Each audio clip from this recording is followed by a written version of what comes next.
AudioJungle.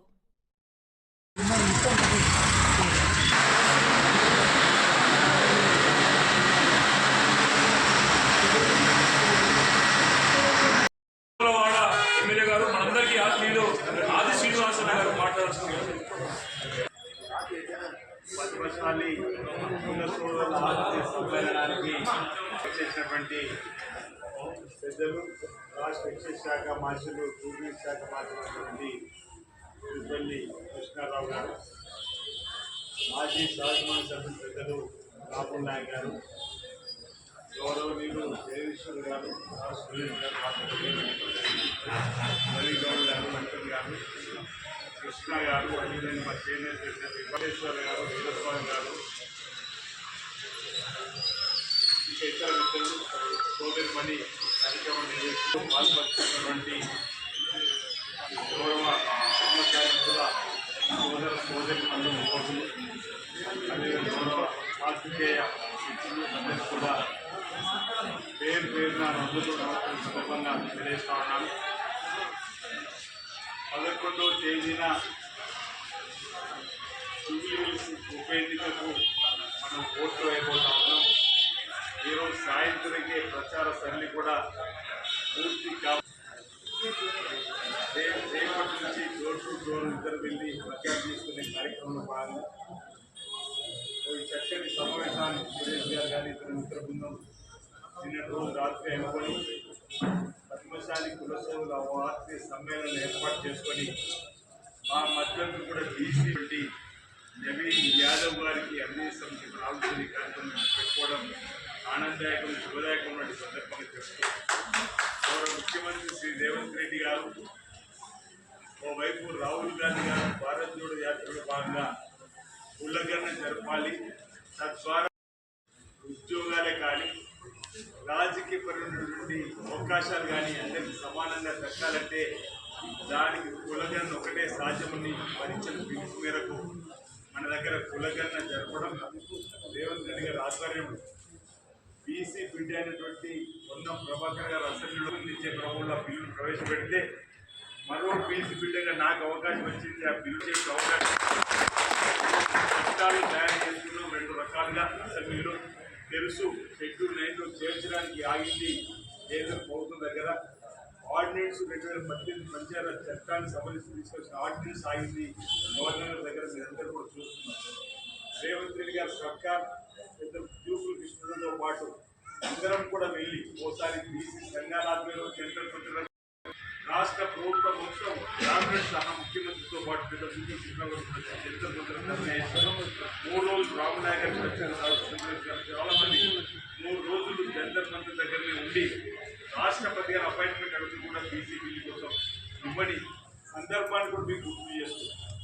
అంటే బీసీల పక్షపాతిగా ఇది కాంగ్రెస్ పార్టీ ఉంది. ఎస్సీ ఎస్టీ బీసీ మైనార్టీల అభివృద్ధి కోసం పాటుపడే పార్టీ ఏదైనా దేశం ఉందని కేవలం కాంగ్రెస్ పార్టీతోనే సాధ్యమనే మాటని అందరూ చెప్పే ప్రయత్నం చేస్తూ నేను ఒక అంశాన్ని అందరికీ చెప్పడానికి ప్రయత్నించే సమయం తక్కువ పెద్ద దూరం మాట్లాడుతున్నాను. ఏం చేసింది 65 ఏళ్ల కాంగ్రెస్ పాలన తిప్పలు తరచు భారతీయ జనతా పార్టీ కానీ టీఆర్ఎస్ సందర్భం 65 సంవత్సరాల కాంగ్రెస్ పార్టీ పరిపాలన సుమారు 20 మంది ముఖ్యమంత్రులు పరిపాలించినప్పుడు ఈ రాష్ట్రానికి కావలసిన రైతులను నేతలను అన్ని వర్గాల ప్రజల కోసం నాగార్జున సాగర్ కట్టిండు.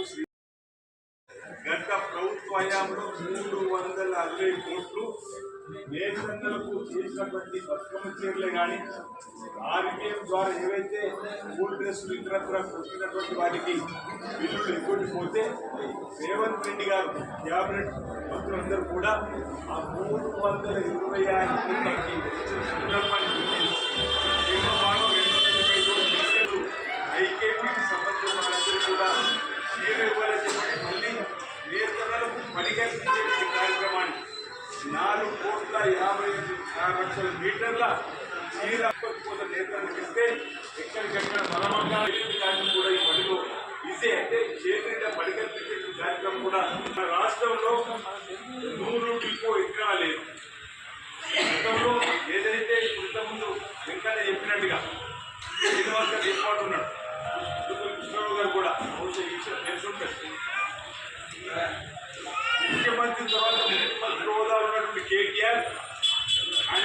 జన్మనిచ్చింది సిరిసిల్ల నేతన్న. అలాంటి నేతన్నలకు ఇబ్బంది అవుతుంది. 100 డిపో కావాలన్నా దాని యార్డు డిపో ఇంగ్లీష్లో పిలుస్తాం. కావాలని తీసుకొని 30 సంవత్సరాల నేతన్నల చిరకాల కోటి 50 కోట్ల రూపాయలు పెట్టి యార్డు డిపో తీసుకొని వచ్చిండు. 90% సబ్సిడీ మీద నూనెలు ఇస్తున్నాం. తిరిగి ఆ వస్త్రాన్ని తీసుకొని కొనుగోలు చేసి ఆ 90% ఉన్న మీద 10% తోని ఈరోజు లాభంతో పాటు ఇచ్చేటువంటి కార్యక్రమం. నేతన్నలను ఆర్థికంగా ఎదగడానికి కోసం ఈ సర్కార్ తీసుకున్నటువంటి కార్యక్రమం మీరు చూసిండ్రు. ఇవాళ నేతలకు సంబంధించి కంపల్సరీ కుల బాంధవులు కుల సోదరులకు సంబంధించినటువంటి ఈరోజు అనేక మంది చేస్తున్నప్పుడు చనిపోతే 5,00,000 ఇచ్చేటువంటి కార్యక్రమం ప్రారంభం చేయడం కానీ ఇదో రెగ్యులేషన్ కానీ ఈరోజు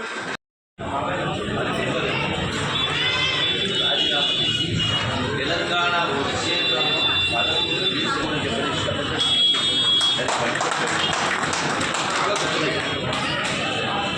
అధిదేశ తెలంగాణ దృశ్య బిల్డింగ్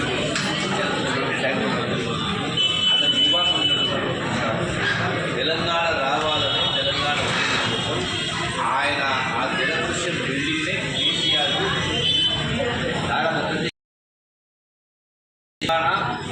బీఆర్ఎస్ పార్టీ మొదలుపెట్టడం జరిగింది. మరి తెలంగాణ ఉద్యమానికి ఊపిరి ఊరిన వ్యక్తి కోటమిస్తాం. అటువంటి వ్యక్తి 99 సంవత్సరాలు అతను మరణించిన తర్వాత కనీసం చూడడానికి పోలేదు. కేసీఆర్ చూడడానికి పోలేదు. అంటే ఎంత దుర్మార్గం అనాలా దాని బలుపు అంటారు. బలుపు అహంకారం. అదే ఆ అహంకారం చూడడానికి కూడా పోనీకి కూడా టైం లేక చాలా కాకుండా అదే అహంకారం అదే ధర్మంతో తెలంగాణ రాష్ట్రానికి పద్ధతి కూడా వందలాది మంది బిడ్డలు ప్రాణత్యాగం చేసి తెలంగాణ వస్తుంది. తెలంగాణ వస్తుంది.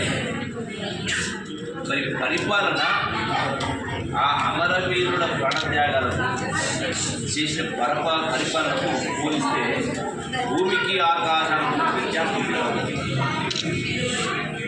64 సంవత్సరాలు 70,000 కోట్ల ఒక ముఖ్యమంత్రి పరిపాలన చేసి ఇలా 10 సంవత్సరాలు 8 లక్షల కోట్ల చేసి ఇలా సంవత్సరానికి 75,000 కోట్ల వడ్డీ కడతా ఉన్న ప్రభుత్వం. ఈ 2 సంవత్సరాలు 1,50,000 కోట్లు కట్టదు. మరి వాస్తవంగా అంటే ఇంత భారం ఆర్థిక భారం మోపి మళ్ళీ ఏమంటాడు, ఇక్కడ పోయినా కులం బంగారం అంటాడు, ఇక్కడ పోయినా 2,000 పెట్టినట్టు. కులం బంగారం కావాల్సి 4,000 కోట్లు. నేను కళ్యాణానికి శాంతి బాబాకి ఇస్తుంది 4,000 కోట్లు. కులం బంగారం అంటే మళ్ళీ 1 లక్ష అంటే 4,000 కోట్లు. 2,000 పెన్షన్ బాకీ కార్డు అంటున్నారు. బాకీ కార్డు తిప్పిపోతే 20,000 కోట్లు కాదు. మరి మీకు ఖర్చులు మీరు చేసినప్పుడు మొత్తం వడ్డీ ఎంత? సంవత్సరానికి 70,000 కోట్లు, 2 నెలలకు 1,50,000 కోట్లు. అంటే దీనికి కారణం కేసీఆర్ కదా. అయినా కూడా ఇంత ఆర్థిక భారం కూడా చెప్పినవి అన్నీ కూడా ఒప్పుకు చేసుకుంటారు. మీకు అందరికీ మళ్ళీ చెప్పాలి. కాంగ్రెస్ బస్సు కావచ్చు, జాగ్రత్త కావచ్చు, సర్వే కావచ్చు, రేషన్ కార్డు కావచ్చు, సన్నట్టు బోనస్ కావచ్చు, ఇతర మెయిన్లు కావచ్చు, రుణమాఫీలు కావచ్చు, ఇన్ని రకాల కార్యక్రమాలు ఇవన్నీ కూడా 2 నెలలవే. 2 నెలల లోపల ఇవన్నీ చేయడం జరిగింది. మా పార్టీ కార్డు 2 నెలలు ఉన్నది. మా పార్టీ కార్డు 2 నెలలు అయితే